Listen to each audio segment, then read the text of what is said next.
Eu vou ler para vocês relatos do site casafantasma.org. A criança no elevador. Uma prima minha conta que certa vez houve um acidente terrível na avenida em frente ao edifício em que ela mora. 2 carros haviam batido violentamente. Em um dos carros estava uma garotinha que morava no prédio dessa minha prima. Ela conhecia a garota de vê-la quase que diariamente. Conhecia os pais de passagem pelas áreas comuns do prédio. Bom, a garotinha ficou muito ferida no acidente e foi hospitalizada em estado muito grave. Alguns dias depois, minha prima soube que os pais dela haviam mudado de prédio e, ao perguntar ao porteiro sobre notícias da criança, obteve uma resposta um pouco vaga. Enfim, ao que parecia, a garotinha havia melhorado.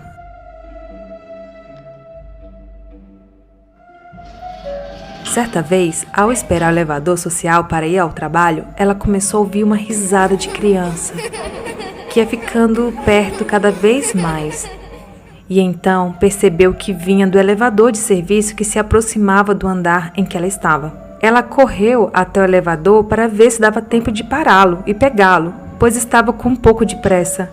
O elevador ficou por alguns dias parado para manutenção, por isso ela, que ia para a garagem onde o elevador social não chegava, estava esperando por ele mesmo. Na hora ela ficou surpresa em ver o elevador de serviço funcionando.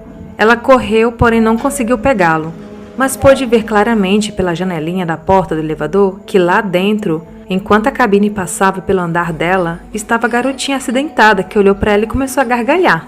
Minha prima ficou radiante, pois havia ficado muito comovida com o acidente e o jovem casal de pais da garotinha, a qual ela não teve acesso após o acidente.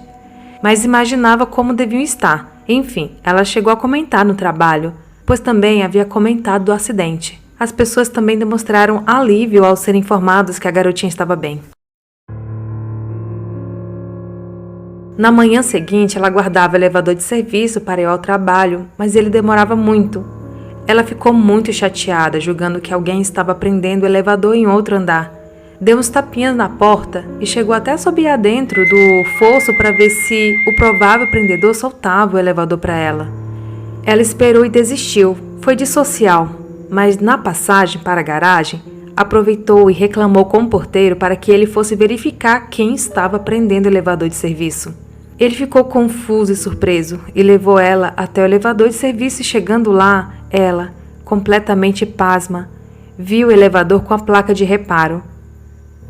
Antes que ela perguntasse se ele havia quebrado de novo, o porteiro foi logo falando que a peça a ser trocada ainda não havia chegado e que por isso o elevador estava entrando no 7º dia sem funcionar. Minha prima disse que a pressão dela foi parar no pé na mesma hora e ela teve uma pequena vertigem e não conseguiu falar, apenas gaguejava. Teve uma crise de choro instantânea e subiu para a recepção do prédio. Lá, o porteiro lhe deu um pouco de água com açúcar. Ela também lembrou que na véspera estacionou o carro e chegou a ver a placa no elevador e pensou, quebrou de novo, e subiu no social. Mas provavelmente, por estar muito cansada, apagou isso totalmente da cabeça e naquela manhã não lembrava disso. Ela não conseguiu ir trabalhar e passou aquele dia inteiro com uma dor de cabeça muito forte. E só chorava. Passou o dia chorando sem parar enquanto lembrava de tudo. Muitos dias depois, após procurar, ela obteve notícia da garotinha. Ela não resistiu aos ferimentos e faleceu na madrugada seguinte ao acidente. Como explicar? Esse relato foi enviado pelo Nelito Reis.